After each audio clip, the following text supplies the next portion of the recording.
প্রাগৈতিহাসিক যুগে এক প্রজাতির ভয়ঙ্কর নেকড়ে বাঘ ছিল। একে বলা হতো ডায়ার উলফ। ১৩,০০০ বছর আগে পৃথিবী থেকে এই বাঘের বিলুপ্তি ঘটে, অর্থাৎ পৃথিবী থেকে হারিয়ে গিয়েছিল এই বাঘ। বিজ্ঞানীরা একে আবার জিন প্রযুক্তির মাধ্যমে পৃথিবীতে ফিরিয়ে এনেছেন। বিজ্ঞানীরা সতর্ক করে দিয়েছেন যে এই ভয়ঙ্কর নেকড়েরা পৃথিবীর জন্য মারাত্মক হতে পারে। জুরাসিক পার্কের সাথে তাদের বিলুপ্তির তুলনা করেছেন। ডেইলি মেইল জানায়, ১৩,০০০ বছর আগে আমেরিকা ছিল বনভূমি, খোলা তৃণভূমি এবং রৌদ্রোজ্জ্বল সমভূমির লীলাভূমি। তখন সেখানে চড়ে বেড়াতো এই নেকড়ে।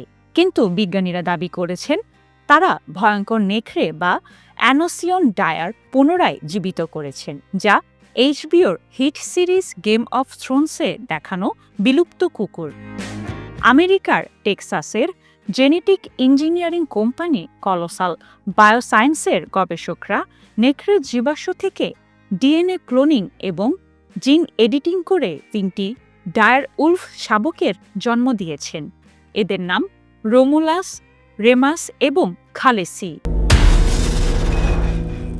যুক্তরাষ্ট্রের ২,০০০ একরেরও বেশি বিস্তৃত সংরক্ষণাগারে তারা বেড়ে উঠছে।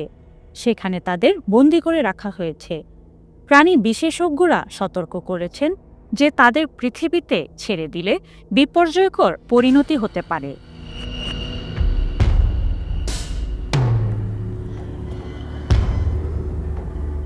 ওটাগো বিশ্ববিদ্যালয়ের জীবাশ্মবিদ নিক রলেন্স কলোসাল বায়োসায়েন্সের এই প্রচেষ্টাকে বিজ্ঞান কল্পকাহিনীর ক্লাসিক জুরাসিক পার্কের সাথে তুলনা করে বলেছেন, যদি পর্যাপ্ত বন্য অঞ্চলে ছেড়ে দিয়ে এদের বংশবৃদ্ধি করা যায় তবে এরা ধূসর নেকড়েদের চেয়েও বেশি শিকার করতে পারবে।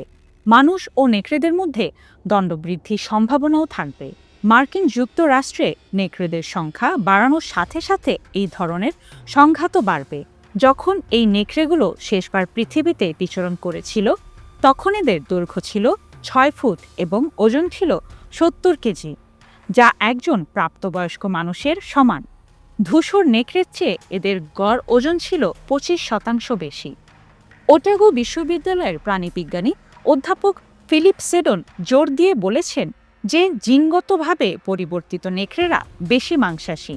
যদি তারা ঘুরে বেড়াতো, অন্যান্য স্তন্যপায়ী প্রাণীদের তারা শিকার করে বেঁচে থাকত। সৌভাগ্যবশত এদের ঘরবন্দি করে বড় করা হচ্ছে। ওটাগো বিশ্ববিদ্যালয়ের অ্যানাটমি বিভাগের সহযোগী অধ্যাপক মাইকেল ন্যাপ মনে করেন যে তারা ধূসর নেকড়েদের মতোই বিপজ্জনক যেখান থেকে তারা জন্ম নেয়। ধূসর নেকড়ে এখনও ইউরোপের মূল ভূখণ্ডে আছে। তারা বিলুপ্ত হয়ে যায়নি। তারা প্রায়ই মানুষকে আক্রমণ করে। নরওয়েজিয়ান ইনস্টিটিউট ফর নেচার রিসার্চের এক প্রতিবেদনে বলা হয়েছে, ২০০২ থেকে ২০২০ সালের মধ্যে বিশ্বব্যাপী মানুষের উপর ২৬টি নেকড়ে আক্রমণের ঘটনা ঘটেছে, যার মধ্যে ১২টি হয়েছিল তুরস্কে। কলোসালের প্রধান বৈজ্ঞানিক কর্মকর্তা এবং ক্যালিফোর্নিয়া বিশ্ববিদ্যালয়ের সান্টা ক্রুজের বস্তুবিদ্যা ও বিবর্তনীয় জীববিজ্ঞানের অধ্যাপক বেথ শাপিরো সিএনএনকে জানান, আমরা এমন কিছু ফিরিয়ে আনার চেষ্টা করছি না যা অন্য প্রজাতির সাথে ১০০% জিনগতভাবে অভিন্ন। আমাদের লক্ষ্য এই বিলুপ্ত প্রজাতিটির হুবহু অনুলিপি তৈরি করা। আমরা মনোনিবেশ করেছিলাম যে সত্যিকার অর্থেই যেন প্রজাতিটি ফিরিয়ে আনতে পারি। তিনি আরও বলেন, ১৩,০০০ বছরের পুরনো একটি দাঁত এবং ৭২,০০০ বছরের পুরনো একটি খুলি থেকে ডিএনএর জেনেটিক বিশ্লেষণ থেকে প্রাপ্ত তথ্য ব্যবহার করে ধূসর নেকড়ের কোষগুলিকে পরিবর্তন করে ১৪টি জিনে আমরা ২০টি সম্পাদনা করি। নিউক্লিয়াসটি সরিয়ে ফেলি, তারপর ধূসর নেকড়ের কোষ থেকে নিউক্লিয়াসটি সম্পাদনার পর ক্লোন করি। প্রতিটি প্রচেষ্টায় গড়ে ৪৫টি ভ্রূণ তৈরি হয়েছে। সুস্থভাবে বিকশিত ভ্রূণগুলিকে গৃহপালিত কুকুরে স্থানান্তরিত করা হয়েছিল। মিশ্র প্রজাতির হাউন্ড যারা সারোগেট মা হিসেবে কাজ করেছে, বলেন তিনি। কলোসালের মতে ২০২৪ সালের ১ অক্টোবর দুটি পুরুষ ভয়ঙ্কর নেকড়ে ছানার জন্ম হয়েছিল। একটি স্ত্রী ছানার জন্ম হয়েছিল 30 জানুয়ারি 2025 সালে। এদিকে টাইম ম্যাগাজিনকে বেথ শাপিরো জানিয়েছেন, এই মুহূর্তে আমরা একটি বিবর্তনীয় শক্তি। বলতে বাধ্য হচ্ছি যে এই প্রজাতির ভবিষ্যৎ কি হবে। জৈবিক বৈচিত্র্য কেন্দ্র বলছে 2050 সালের মধ্যে পৃথিবীর 30% জিনগত বৈচিত্র্য হারিয়ে যাবে।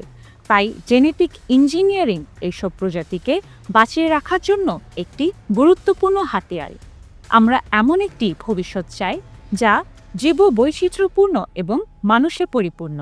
শাপিরো বলেন, আমাদের নিজেদেরকে দেখার সুযোগ দেওয়া উচিত যে আমাদের মস্তিষ্ক কি করতে পারে, যাতে আমরা ইতোমধ্যে বিশ্বের সাথে যে খারাপ কাজ করেছি তার বিপরীতে ভালো কিছু করা।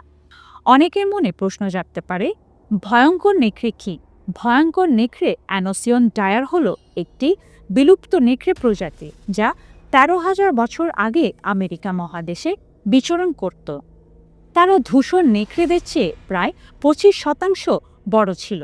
মাথা চওড়া, হালকা পুরু পশম এবং শক্তিশালী চোয়াল ছিল। তাদের খাদ্য তালিকায় ছিল ঘোড়া এবং বাইসনের মাংস। বরফ যুগের শেষে তারা বিলুপ্ত হয়ে যায়।